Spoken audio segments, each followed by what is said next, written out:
kore ke hofanga mo I he tala malo whanua ka o mai ngahi tala whatapu kutoa pe o ku wha o atu pa me heni tala ngata ia te au whai ki tua mama o atu ka atai whainga maari e koe ni.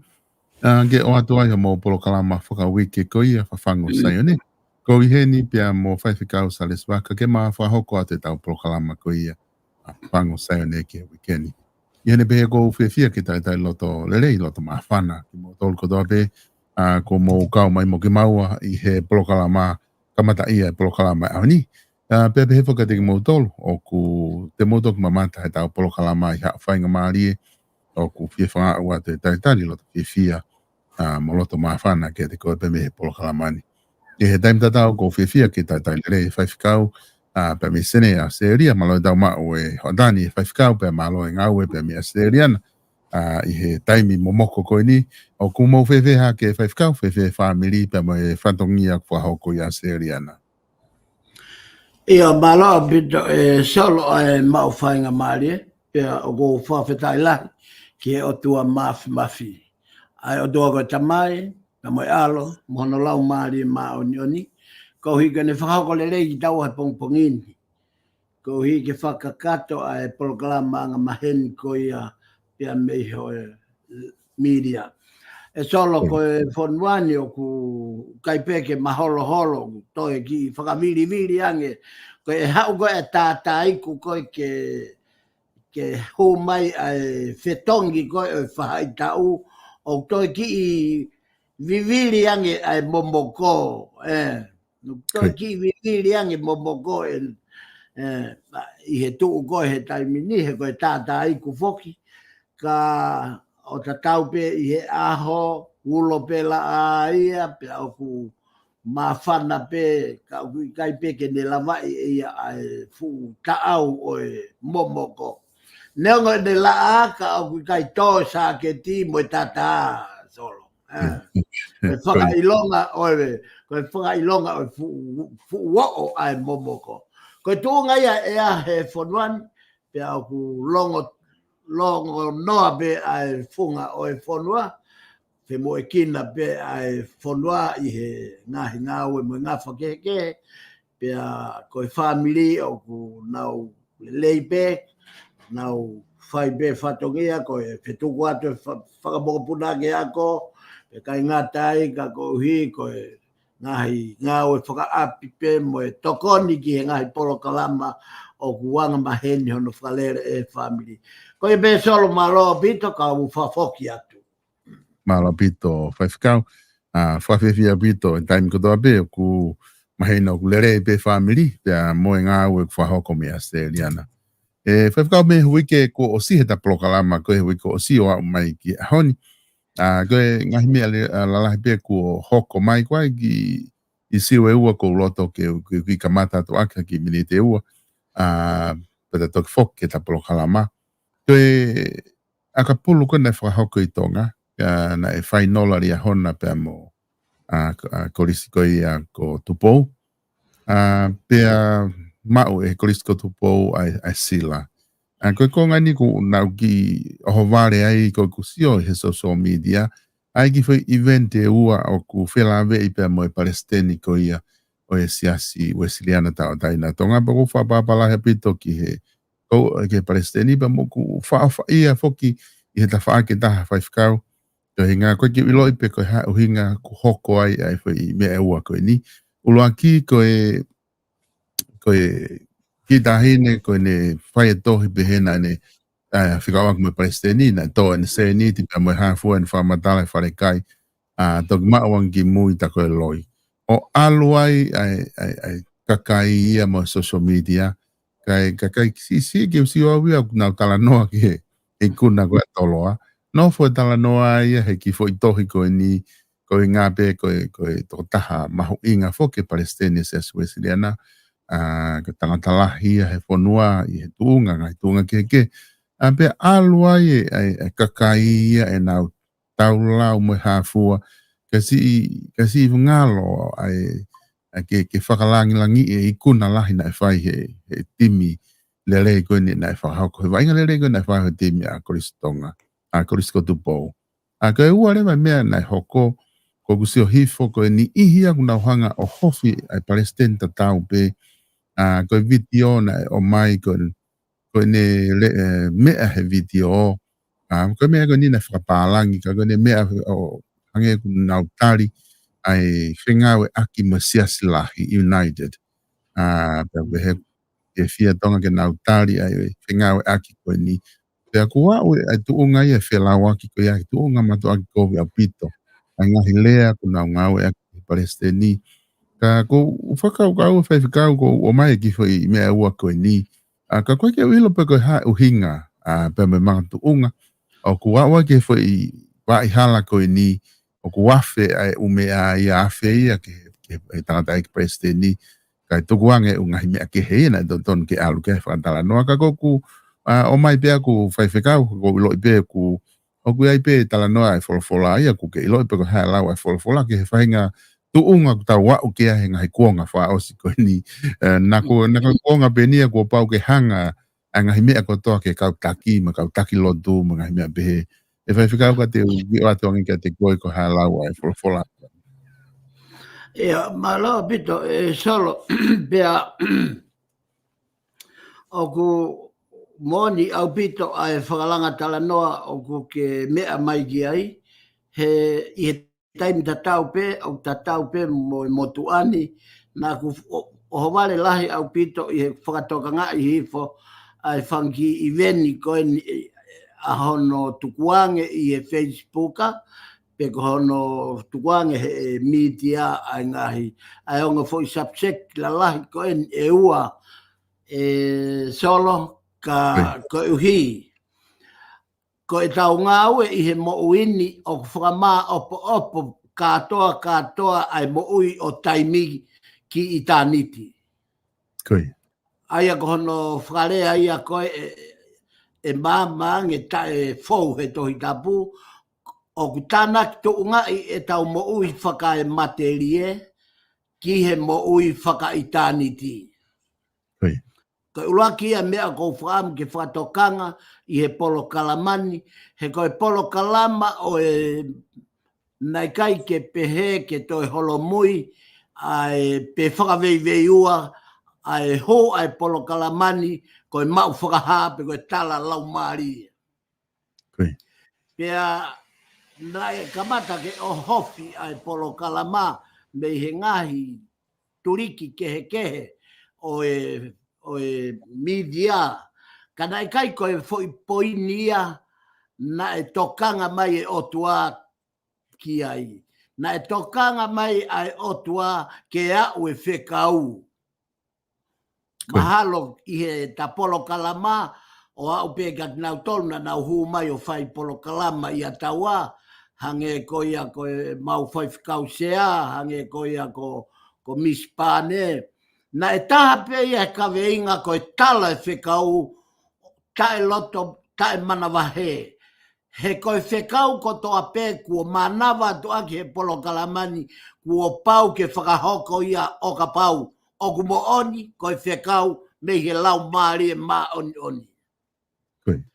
Nei kau whoki ai Palestini tapuange pia mo e tangata e Palestini ko ia toke ta a whaikau toke ta te vita koloa ia havea na e kau ia i he ngahi visone la lahi na e whakamatalai he kamata anga o e polo kalamani i novema o e ua afe ua taha. Ka pauti ke whakatoka ngai mo kumi ki ai na iaia ngahi whekau whewheka na e oatu me he polo kalamani o whakatokanga me he polo kalamani e tangata e Palestini ko hono wi ko e whawhanga mo e tausipi. Pea na e kai ke to e whakapuri ai oatu ai polo kalamantai. Ko e umea kotoa koni o ku hoko ko e ta polo kalama koni mo e whakasoto ma i he wike e ua kua osi na e tō e whakamamafa e polo kalamani mo hola pia mei Babilone. Mo hola mei Babilone. Pea ku uhinga ia mo hola mei he siasi whakasoto ma. Tanai kai ke pehe ke toi tau pui e polo kalamania pe koe uhinga o tau whakaapapa i koe uhi na whanongo e tui hou eiki no pere pare mia pe moe whare area i kai koe otua ka kua tō wholofola e otua pe a whakaongo mo ne rea aisea o tau teringa ka kui kai ke tau whanongo pe au tau mata ka kai ke tau mamata pe koe whakatokanga ai wholofola, he koe whakatokanga ai laumarie mo ui. Pe nai oas omi ai fo i whakatokanga koia. O kou whakapapai au pito, pe kou whakamea pakaoia, kou hi koe monuka ai kōsperi. He koe ngahi tala koe na mo ngahi whetūku aki, o moani beia o kia e kupu o monuka ai tangata eiki Palestini a hono sino. Ka o kui kai koia i he tūtu oni whakatohi tapu, paka tūtu oni whakawholofola o ku monuka ai wholofola mo e whekau ai otua. Tako mea iau whakaofa taha tolo. O kui kai lauho tau whakaofa ko he hae tu unga o ku ave ki tau tolo e mamanion o nusi ai. Ka o ku lau ai whakaofa me he tau moloki lao ai otua. Ta koe mahu inga ia o e kuongoi o kou kaunga mamahi pia mo e tangatai Palestini i he mea kua hoko he nā kurea pe foki solo i he tapolo kalama ki he whakasoto ma mou hola pia mei Papilone. Sai, o kia e ngahi neu wakai hifo ki he tuunga koia o pehe na iai ai whetu taki ia ai taki o siasu e siriana pia moe nau tolu koeni i he sias uniting a Australia ni. Ka koe mea pango ia. Mea pango ia ka pauna e koe mooni.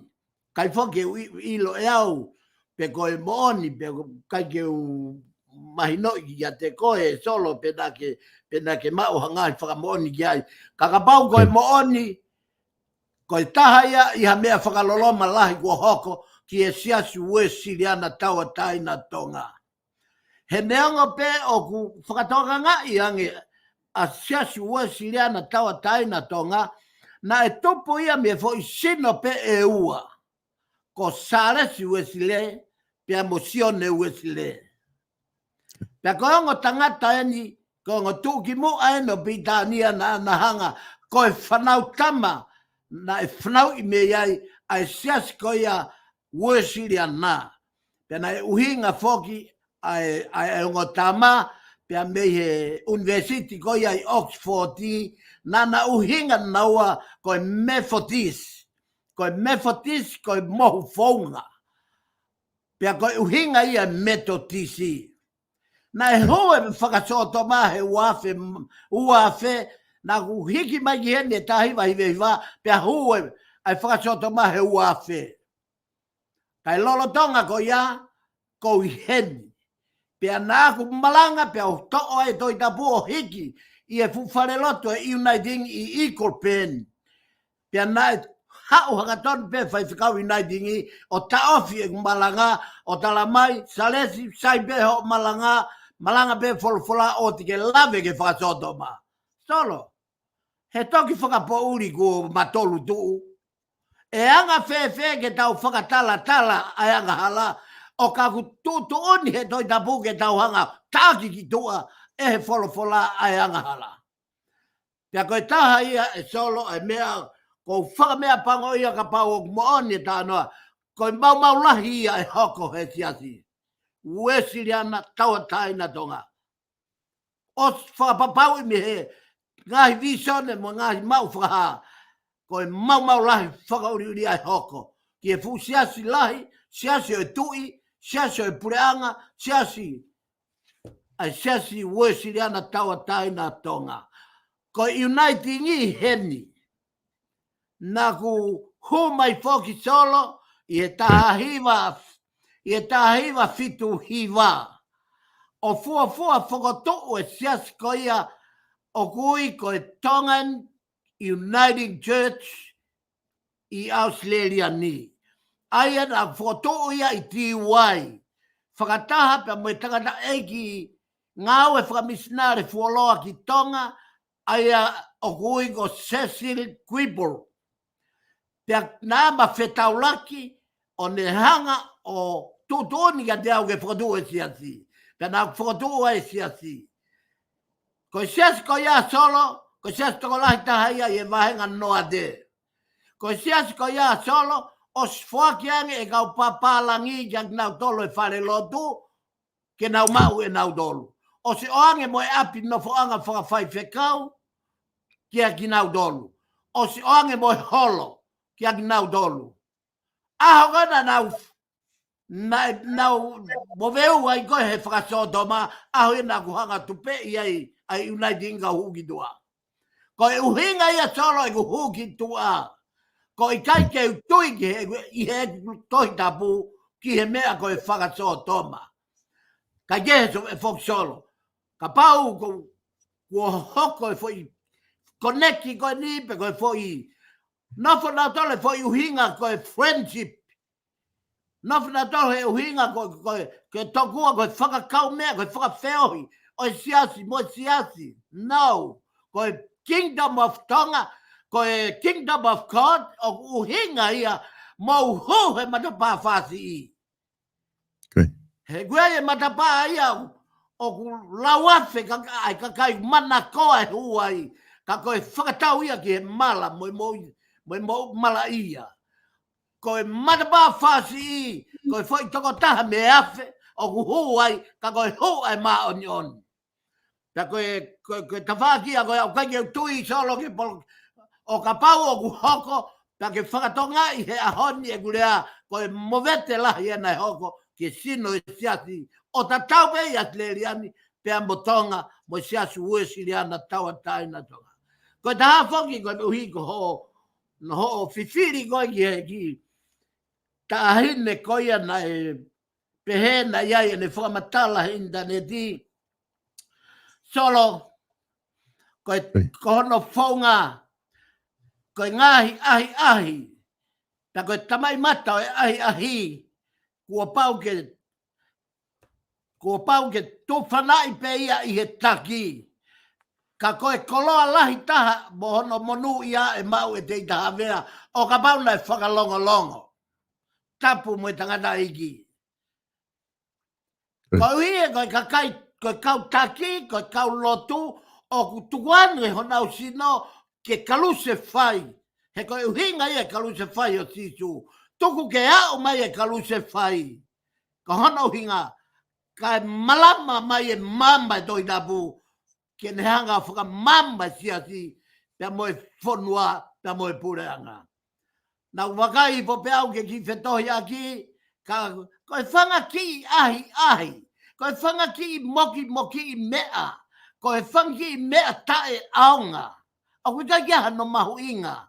Ka o ku laua i e poine ka ukarisia ne. Ke nau utangi hifo. Ai whaka more mo e kataki. Ka hono hinga ka mapuna mai.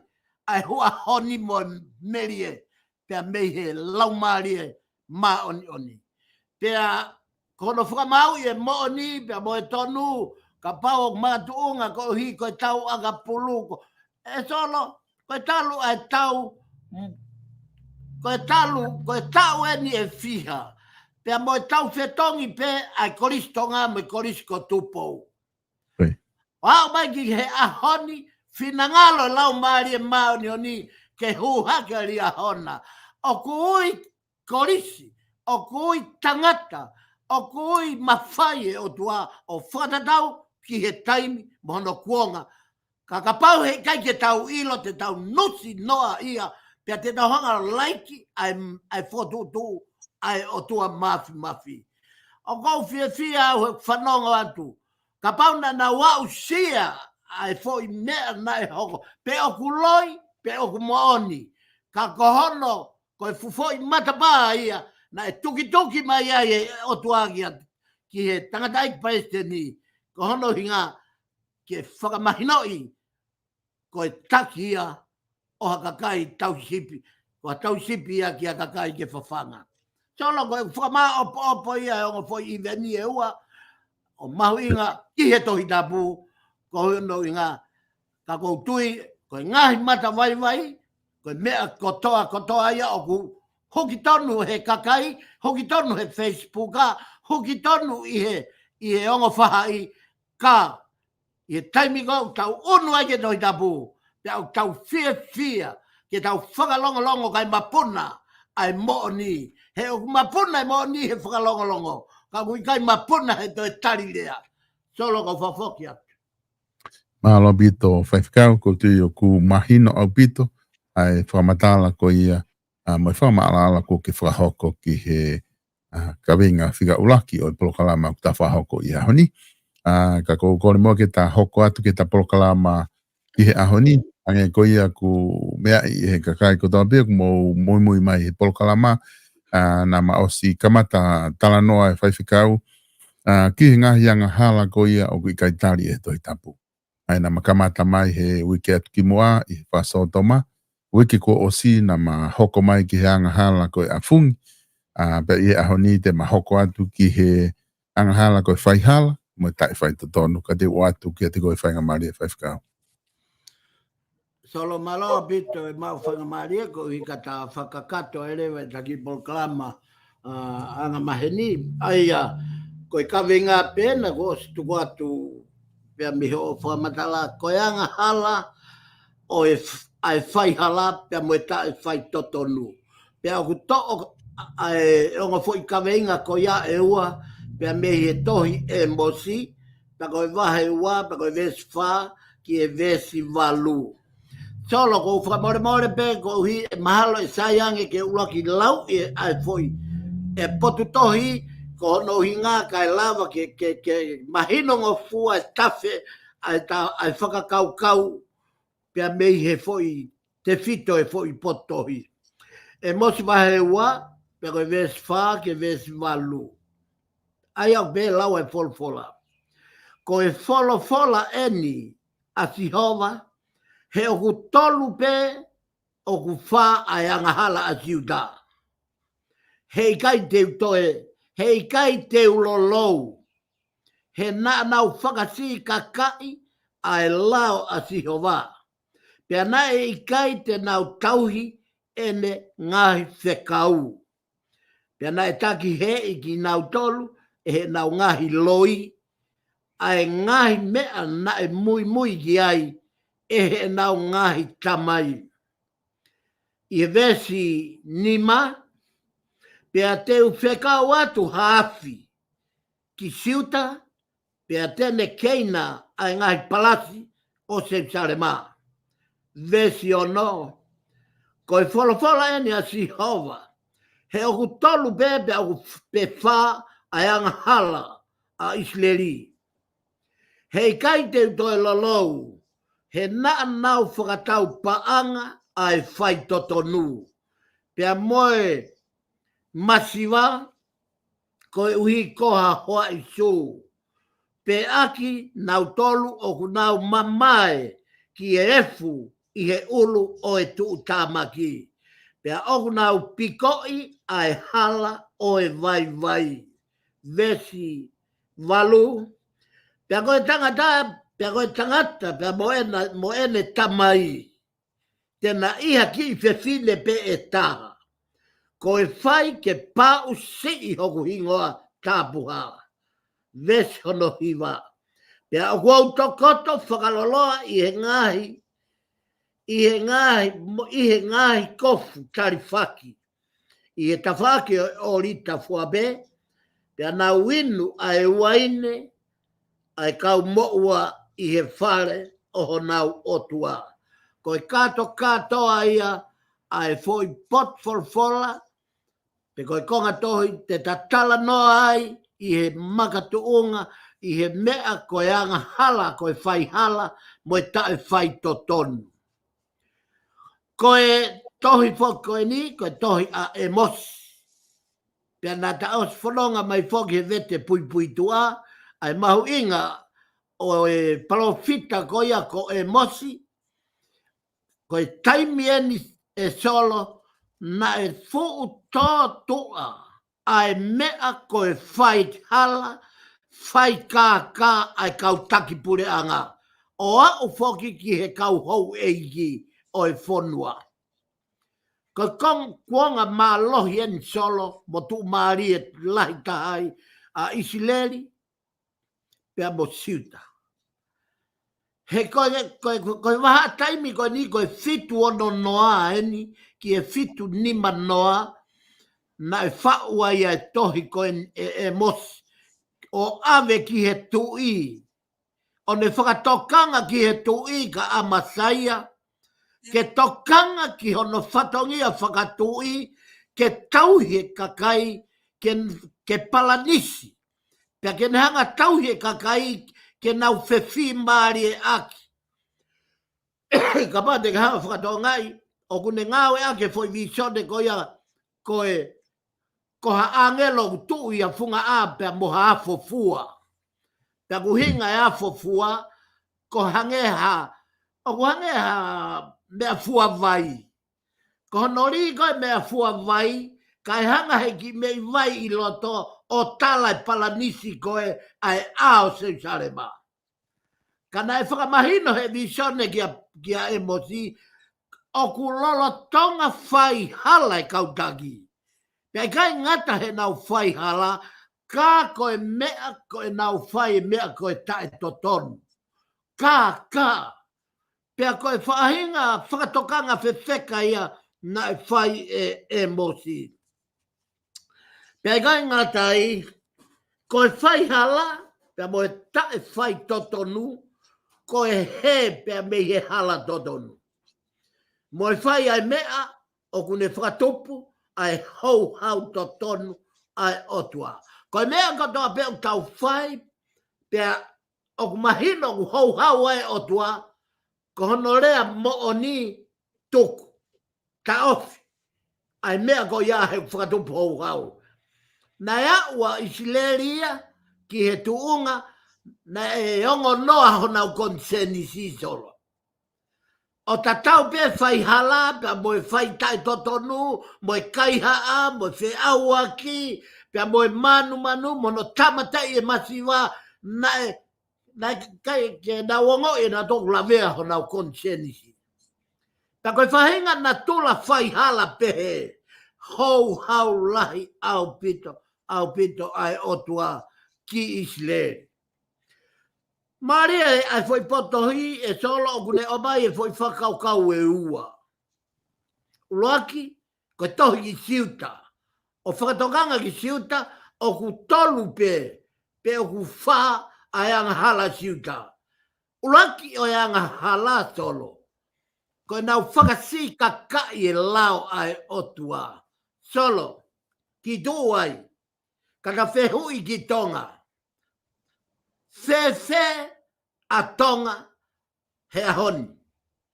Fefe a lea kua whai he palofita ko emosi ki tonga he ahoni.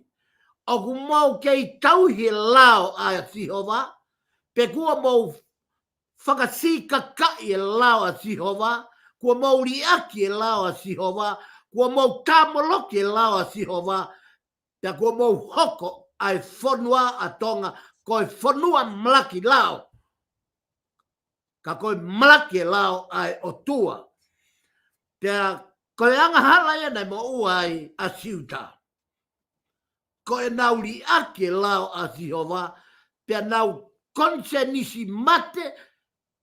Whai hala, ka ke nau ilo na tolu hala mea nau whai. Ta e whai totonu, ka ke nau ilo na tolu o nau he pea me whai totonu o whai tai totonu. Ko fufo yang hala ia siuta. Hau koe ki Isileri. Toi whai pe fo irea tatau he palofita. E mos. O pe e mos. O ku tolu pe o ku wha ai anga hala a siuta, a Isileri. Uraki o anga hala, ko e nau hanga whakatau pa anga e whai totonu. Solo. Ko e fo yang hala ko ni o ui ku osi ka pui e ia tonga. O si hanga e whakatau paanga e whai totonu, o ska pui e fwoi anga hala koe ni tonga. Kono whakamoo ni eni, pēu kai toi whakapuri ia. Pēu kui kai koe toi tapuke tau toi rea whakapuri. Tau rea asi, he koe toi tapu, o hange koe rea moe wholofola sisu. O koe rea asi, he koe mea ia nei whanau ia iau ki mamani, ke uha o whakaha e moni. Lea ia sisu ka pailato. Koe toko taha rea asi au. He koe pure anga koe kai koe mama koe ni. He kane koe mama koe ni. Na aku kauna haku kau whai haku kau saotia. Na aku ui haku kau tau. Na aku ota hangahi mea whanda mua ngahi mea tau gehe. Ke whai aki hono hoku malui. Ka ko hoku pure anga lea mea sisu. Ka ko hoku pure anga o kui kai koe mama koe ni. Ka koe mama kahau. Pake whatonga i rewa me ai, koe whehu i e polo kalamani. Mea ni ko au a tonga ke tuunga whakarilifu ko ia, ko no whakatau paanga e whai totonu. Whakatonga e whai totonu solo. Koe whoi koloa whaka i tāniti ia. Koe whoi koloa whaka otua ia. Koe whoi koloa whaka langi ia. Ai whai totonu. Kua tauhanga e tau tolu o whakamahuinga i ake paanga. Ta tauhanga e tau tolu o whakatau ake kakai. Ke aua te nau toi whai totonu, ka nau whai hala. Ko hika o ange ha paanga. Au lolo tonga ufi ai whare area aki. Ai whatau paanga e whai totonu. Tau whakawhetai, pe kuia ha whai kotaha. O kui kai ke mahuinga ia he paanga. Ka mahuinga ia he koloa whakaotua. Nai o ange he o tuakia te ia. Koe whai totonu. Koe hinga e takawe inga he aho ni. Koe whai hala, pia moe whai tae totonu, ko ne os hanga ufi e whanua, pia ko ne os tāpuni ai matapā whakaotua, ai monu ia ki he tautangata, pia moe whanua whatoos. Kona ua e anga hala nei hoko ki Isileli. Koe nauhanga to'o ai koloa ai masiva whakamalohi. Ka nauhanga whakawhetongi aki haki hoai su. Solo. Ke whakatoka ngā i ange. Ai fuanga hala lo loto koe ni. Pia koe whehu i me polo kalamani. Mea ni maua tonga he polo ka he foianga hala koe ni. Koe nauhanga whakatau paanga ai masiva aki ha hoa isu. Iyo, ko ia ia ulolotonga longa ai wharearea he aho ni. Ko nauhanga tāna ke iwi o e masiva, mo e paanga e masiva, mo e nau totonu ke nau koloa, mo e nau totonu ke nau kere, mo e nau totonu ke nau whare, mo e nau mea rere, mo e nau whanau, tō whakamalohi, ka nauhanga o whakaheke i aki. Haki mea si. O whakatatau hono mahu i ngā ki a hoa i su. Anghala ko ni ula tonga afuia ia tonga he aoni. E mos, na lea ki Isileli mo siuta. Polo kalamami. Ko lea ni ki tonga. O lolo tonga, ofi a tonga, i hono whakatau paanga ai whai totonu. Ko tonga fia eni, ko osi mau he whakamau anga. Ko tonga fia, osi mau he whakamau anga, ko nau os whaihala. Pia toho nau tuunga, os ko ia, toi totongia ki pe paanga ke toi humai pe ki loto. Toi onge pe vahenga kai humai ki loto. Toi onge pe ngau e maolunga kai humai ki loto. Ko e mea ia solo, o kuhinga kia toi tapu, ko e mea ia kuhinga kia e profita, ko e mosi, ko no whakatau paanga ai whai totonu. Solo ka ia mahu inga whakapaanga ia ai whai totonu. O kui kai ke mahu inga tā miliona ai whai totonu. He tā mai lava he tā miliona ke ne awe ko whakahuge mo i tangata. Ko e whai totonu. Ko e whai matapā ia, ko e koloa ia e o tua. Pea kui kai hano mahu inga ona, ka ko e mo i tangata pe ai mahu inga o e whai totonu. Katoa ngai foi palo problema koe ni o kulea ki ai a emoti aho ni. Katoa ia ta kaweinga i he aho ni.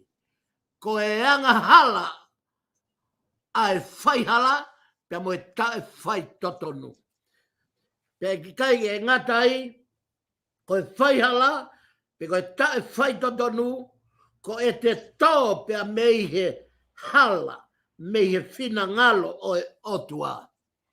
Ko e fo ianga hala ia ai whai hala. Pia ko e fo ianga hala tae whai totonu. Ko e whehu i me polo kalaman. Ko e ha ai anga hala. Ko e whai hala. Ko e ha ai anga hala. Ko e tae whai totonu. Ko hono tari. Ko e Mr. Point. Ko e Mr. Target. Ko e tono no me he targeti. Ko hai e targeti. Ko sisu kalais. Ko e targeti e tangata tui. Ke ne hanga targeti e sisu kalais. Pia ko e mea ia hui ko e moi maa oni oni. Ko e ne hema be me ia sisu kalais. Ang hala. Whai hala. Whai tai totonu. Kaka. Loi. Afungi. Pia toki uha mai anga hala ke o ne hanga o awhikita. Pia i kai ke ngatai. Ko e whai hala. Ke tai whai totonu. Ko e kaka ia. Ko e lea ai ngutu o kehe mehe loto. Solo whakatoka ngā iange, ai mamafa e whai halapa mo e tae whai totonu, ko e uhi, ko e ne tō kehe peho tau longu tu, hu whanga e whakatapu, moho tau loto. Pea oku osi anga hala mo uia. Lea kia toi se misi, lea kia Solomone he toi palovea pe, hiva oi hiva. Katoa ngai, lea kia Seremaia, lea kia Aisea. Ko e tau miss out pe ai poini. Ko sisu kalaisi e targeti. Ko sisu kalaisi e poini. Pe ko sisu kalaisi. Ko e tau target kotoa pe i he mo'wini. He mea kotoa pe tau whai. Business. Whai a sisu kalaisi. Ako. Whai a sisu kalaisi. Tau famili. Whai a sisu kalaisi. Lotu. Whai a sisu kalaisi. Pe e tonu lewa. Hei kai ke whai ange, pia toi alonga ua, ai pau ke whahi he ngahau ai tagedi, ko e maui whakasisu kalaisi, pia koi ai uho o e whanau i whou, pia koe pōne keine maui. Pia kai ngā tai, ko e whai hala mo e tae whai totonu, ko e whakapō, ko e whea waki, ko e lea loi, ko tae offer, ko tauhi ai tori, kono mau i lao ai otua. Katoa ai ngahi lao ai otua, ko ho he beo loi, ko whai hala. Ko he beo loi, kai whai totonu. Pia ko e mahu inga, e solo i he kuonga ko e ni, kua whanonga whakataha pe kau karistia ne ia, moe loi, o kui kai ke nau toi ongo e nau toi luia o kula vea ho nau konsenisi, o ku kafo ho nau loto, ko uhi he ku iai e mea whehalaki he nau whakaukau. Ko e palopolema lahi taha ia e lotu he ahoni, ko os whanonga whakataha pe karistia ne ia, nima koe ko e tohi tapu, nima koe loi moe kanga. Me a kotoa pe, o kui kai ke nau te lava e nau tolu, o au hani e mo ui o e kakano, ka e lava ke fokase mo ui, i he tohi tapu mo e whina ngalo o e otua. Koe fo ianga hala, koe kotoa pe, o tau te ta tau i e hia mamafa, o ta tau pe i siuta pe mo isleri, koe hanga hala, na e mo ua i e whanua a siuta, ko e whakasika ka i o e lao. Ko e lao a si o wā, ko e melino anga o e whonua. Whakatonga i ange tolo. Ka pau na e melino a tonga. Na e melino a tonga he ngahi tau mai. Tau kuin salo te ko frata tanto tonu ia o e nofo merino ai fonua pe moi ma oni e kakai pe toto atu e lotu ai kakai tonga tawa o mai ki atu pau fa na e ngā kamata na e kei whanonga mai pe foi ta au ko ia moi ma oni i e whakaiku e moi atu pau fa kamata ke longo a e fonua o au mai ka nima pe au mai ka ono pe koe tau whanonga koe i he aho ni o tau whanonga tato moeanga hala i he lotu i he family he si o koe kai ke tau toi ongo i tato lavea mo kafo tau konsensi hange pia foi mea pe ia ko osianga maheni pe ki tau tolu ki ai pe kai ngatai koe lao a sihova koe whai to tonu ki he otua pe moe kaunga api. Tala noa ki a te talo nome vai ta ono Vesta Hiva. Aia ko kore peke hoanga lau i atu Vesta Havalu pe moe Vesta Hiva. Tau whakatoka ngā i heni ai mahu inga o e tangata whai to tonu pe moe tangata whai to tonu moe tangata whai hawa tau hanga whato ngā i heni aine ulave ki aia tēnā lo nomi vahe tahano Vesta Havalu. Te ke whakatu hao kau whakamau, mo hao kau ofisa, i a ngahi koloa pe, o ku atu e sihova ko o tua o whakamatakari. Ka tēnā o whakamau e kakai aki ai whakamau totonu. Ai aku mahuinga au pito ke tau whakatoka ngā i hena ai mahuinga whai totonu. Aua te tau toe piala ai mo ui tae whai totonu. Pekoi mo ui whai hala. Veso ful mahiwa. E ikai te ke rei ai whamau. E ikai te ke whiri manako. Pe e ikai te ke tari ha mea ofa. He koe mea ofa o kune whakakoi ai mata o i kaupoto. Mo pikoi ai ngahi mea au totonu. Ko e totonu. Vesi uanoa, ko e totonu, ko e totonu. Kala mai ki, nau peki foi vesi uanoa, ko e totonu, ko e totonu. Ke mui ki ai. Mahuinga, ke uki ki tau tolu, ke tau mui i he ngahi kaweinga koia, ke tau whanonga i he kaweinga koia. Peka i ngata i solo, ko e ngahi, malakai vahe tolu, koe whai hala pia moe tai whai totonu. O kune hanga ia whanau i kotoa e ngahi anga hala koe ni. I he whai hala pe, moe tai whai totonu. O kune whanau i e kāka, o kune whanau i e loi, o kune whanau i e mau i e lao, pe koe mloki i e lao. O kune whanau i e tauhi ai tori, o kune whanau i e whasituu. O kune whanau i e kaihaa. O kune whanau i e whakamalohi. O whanau i he whaihala mo e tai whai totonu ai tangi ke tuu ata. Tai whie tuku lolo. O koe whaihala mo e tai whai totonu. O kune whanau i oua e ngauhi o tua kehe. Malakai vahe tolu Vesvalu. Toi whamoni. E whai kāha tangata ki he otua. Ka koki mou tolu kua mou kāka i au. Pea oku mou pehe. Koe mau kāka i e a Fiona i e haa. I he tuku hau honga fulu. Mo ngahi mea kua hapai. Koe whai hala. Mo e whai tae whai tonu. Koe tuu ki he otua. Whakamahino, ko e whaihala, pia mo e tae whai totonu, o kui kai ki te tuu i he tawhaaki e otua, ka ku te tuu o whehanga mo e otua. Ko e te pore i e otua. Ko e uhinga ia o e whaihala, pia mo e te tae whai totonu, ko e te tuu ke whakawhepaki i, a e otua pia mo e ne konistu tone, pia mo ene lao. O kui kai koe kau, o kui kai koe te kau pia mo o tua, ka koe te whakawhepaki ki e o tua. E ki soto vai wanoa, vesi wanoa.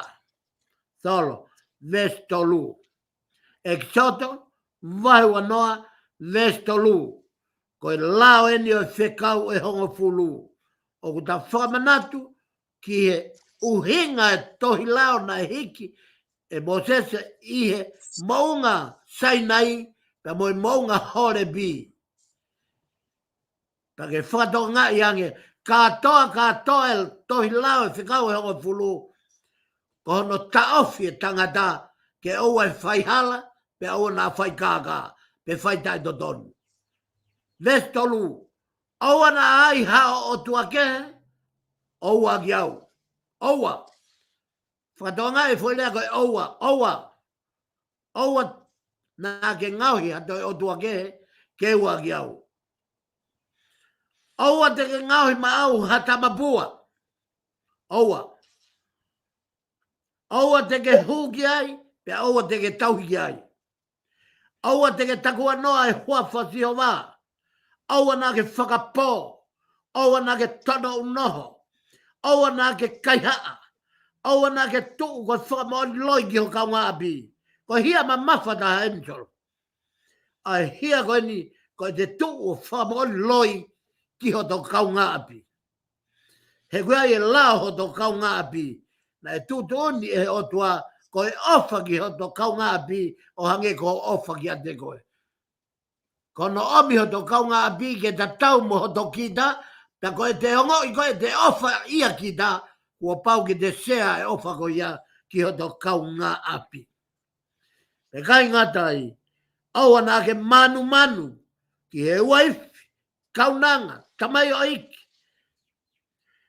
Pe ko hane pulu, pe ko hane asi. Sike ma mawhai whai halamo e tai whai dodonu. Tala mai ke au ana ke manu ki a mea e taha. O kaunga api. Au whoki ki he ne manu. Owa te ke manu ki he ne monu. Ki he manu a ho kaunga api. Paka pau ta ofi pe he. Ke te owa te manu ki he manu ai kaunga api. Hua noa e te manu ki he.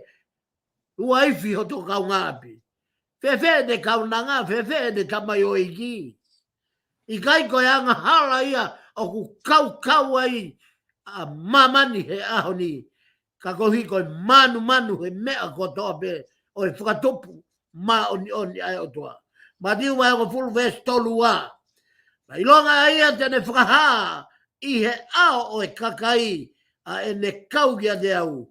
Te whakaha poki e au a e ku kau kia te ia i he ao o e ku tamai. Whakapapaui. Ai moi whai hala. Pea whakapapaui mai moi tai whai totonu. O kui kai ke kau ia pea moi otua. I kai.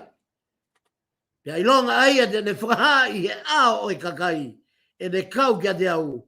Te whakaha whoki e au e ku kau kia te ia i he ao o e ku tamai. O kui kai ke hoa tatau ai whiohi. Ai kau whai hala. Moi kau whai totonu. Ua korindova he ono vestaha wha. Aua te mouhanga o hoa akehe. Ke no nofo moi kau tailotu. Ko e tohi ana e apostolo ko Paula whakatokanga. Mei pirisone kiki he ki siasi korindo. O ne tohi ato whakatokanga. Aua te mouhanga o whakahoa tatau. Ai no nofo ai kau tae lotu, ka moi ka kai lotu. He kui kai ke laanga e mama moi pouri, ai whaita tonu, moi tai whaita tonu, ai malaki lao, ka moi kau whaihala, ka moi whiohi, ka e lava whewhe, ke whewhauhi e mama, ka moi whakapouri. Koi whakatonganga ia ai apostolo ko Paula. Ai mahino ange, o ki kai ke tei tari e whaihala i he pureanga o e otua. Pea kui kai au pito ke aha tofia o e tai whaitotonu i he pureanga o e otua. Koe taha, koe anga hala, koe ni, koe fai hala pe mo tai fai toto nu na e moua ia siuta ko honori aki o lawa si hova ko e parpare ma ena o siuta i e kuonga e mo siu ko e hoko mai ai fomau toto nu i e taimi ko ia na ne whakatokanga i e tui ko ia ko amasaya. Ko e whai halaba mo e whai totonu a Isleri, ko e whatau paanga e whai totonu. Solo, ko e ahoni o ku os whakapaanga e he tewa lo ia ke whakatau e whai totonu. Ke riaki he tangata e ne mo i whai totonu. Kai whai kākāra ke mauhane koloa, mauhane paanga. Ko pureanga siuta ko li ake lao siava. Ko uhinga ena ke whai hala, ka mo tai whai totonu. Pureanga siuta, whatokanga ia na e whai e emosi. Ko uhi ko mouri ake lao siava. Whatokanga ke pureanga Isleri, na mo whatau e whai totonu, ake ai paanga pe. Ka mo e masiva ake hoai tū. Ke pureanga tonga, ko e whai hala ko ia, mo tai whai totonu ko ia ai pureanga tonga. Kono whakasika ka i tohi lawa si owa. Whatau paanga e whai totonu he whare area. Whatau riaki e kloa ai masiwa. Aki ai mawhai. Solo ko senduri uataha tau whanonga ke ua wa. Ko tau wau sia ai monu ia ko ia. Toi pe ai ki tau e ua. Ke tau e taha mi heni. Ko tau katoa ngai ai wai senturi e lotu i tonga. Ko e whehui. Ko tau whotu o no kaweinga. Ke whama opo ki ai tui, whare o e tui. Whare ho e ki, ka nopere.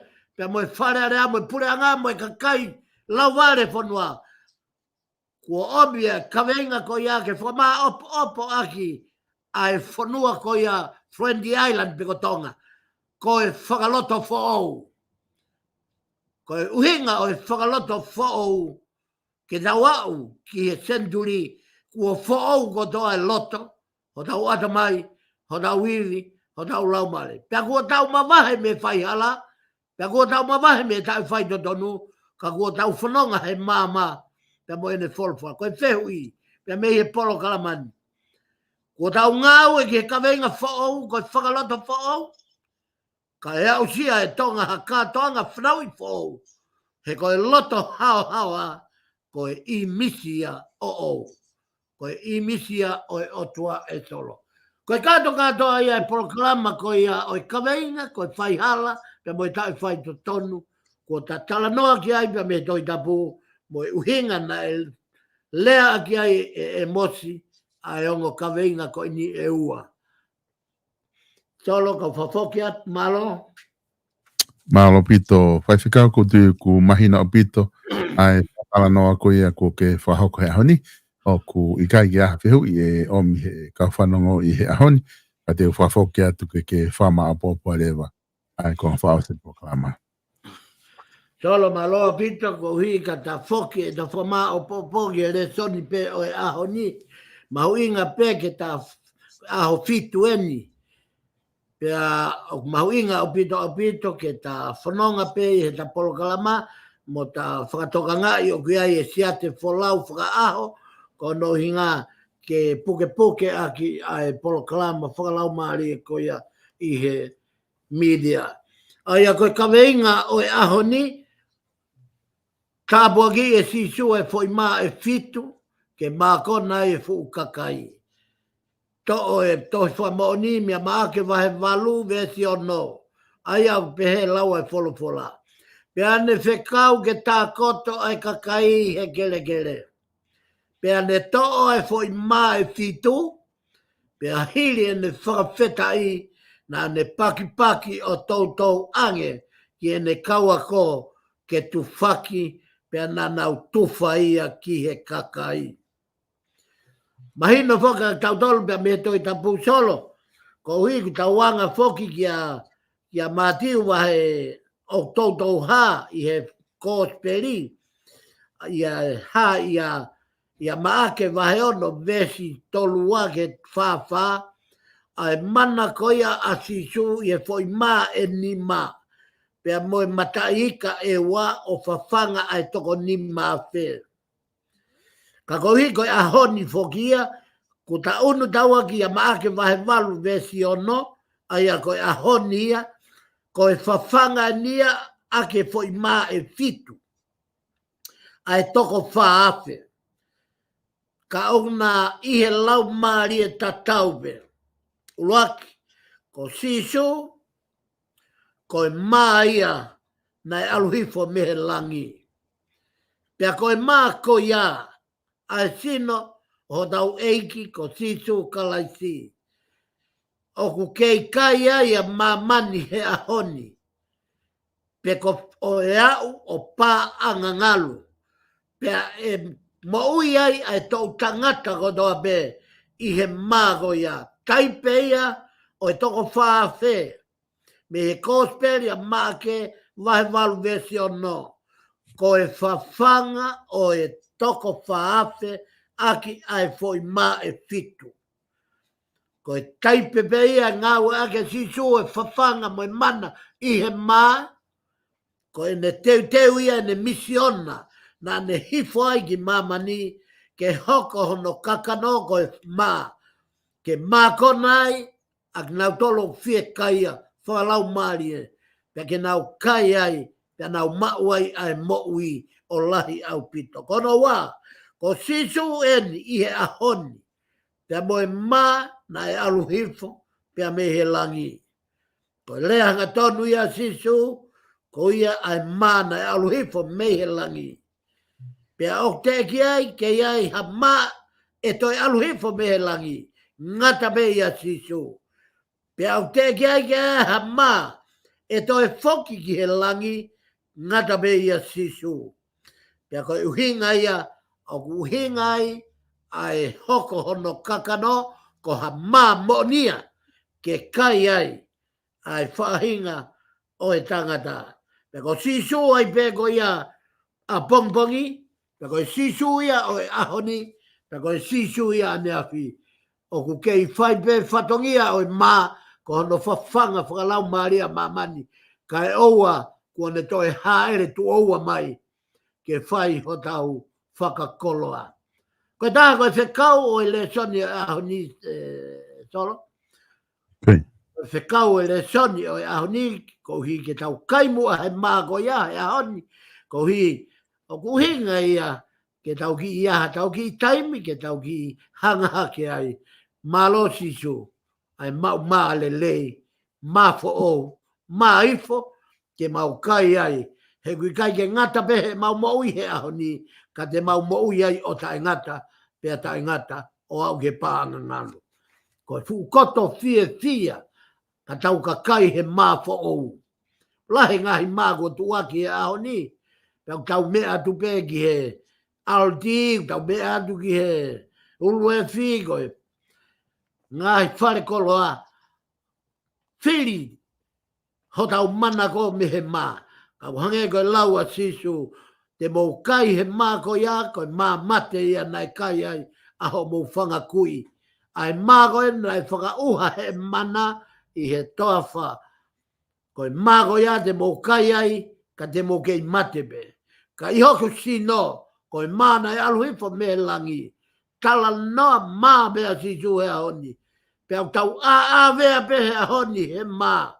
Kai oua kua tau au ki a pongpong. Ahoni kai liliu e tau kawinga. Māgo iau whakamākona. Māgo iau koe mā mana. Koe māgo iau whakamoui. Koe māgo iau ko sisu kalaisia. I kai ngata he tau mākonai. I kai ngata i ka au tau toe. Pe au toe mana foke māgo iau i ho tau hala whanonga. Ka pau koha mahaki o mana ke moui. Ka pau koha mate o mana ke moui. Ka pau koha masiva whakapaanga o mana ke mea paanga. O mana ai mago ia ka ko sisu kalaisi. Ka kono whakamā opo ko e tau kai he mā ko ia o tau moui ai mauai ai moui taingata. foi koloa ia o ku fungani ai e mā ko sisu kalaisi ko e tau kai he mā ko sisu kalaisi pea tau mau ai mo ui taingata. Kai toi mau ia hafo i mā. E hao ko toi mai hulu efi e kousi i he aldi he kai toi mau hafo i mā te tau kai ai pea tau mau e mo ui taingata. Ka ko sisu kalaisi pea ko sisu kalaisi o ku mau ia he ene folofola te mo ene tohi tapu. I ka ingata i kau tau magona i ho tau sino ata mai pea moho tau lau marie. Pea tau ongo i lewa solo kua kakato ai polo kalama ko toa pe o i fua maa pop. Te pile whakalau marie a honi. Tau aewa he a honi ki ha whare kai maa fo ou, maa mawhana, maa mo ui. Ka ko e te pile ai whare reilo tu i he polo kalama o e ahoni. Whamaloat ka mo tolu ko toa pe mea mai pe me he ope. Pe i kai ngata i ko whamaloat solo i he polo kalama i ahoni. Whakawhawha i polo kalama i ahoni. I he kahi malohi o iwi mo i malohi whakalau maria. Ko omi he lau maria ke whakoloa i whakakato e polo kalama. O whatu ka mo tolu ko toa pe mea mai he ope. Whamore more atu. O ka pau ki ai ha lea ko toki tu ka ko hufanga i he tamasiri na e pekia i he tata o tafe ono tata ai kolo whai ai o tau whakamerino ko tau merino a ngāia ka koe sino o sisu kalai o what ka motol ko tau pe tua eki o what solo malo pito whaikau whawahi atu he lava e polo kalama whawhango sayo ne ki ahoni whamalo a te kainga he lava ke mō kau mai mo ki mau whawhe ki mō tolu ke taim tatau pe wiki ka hau ka mō mea malo solo malo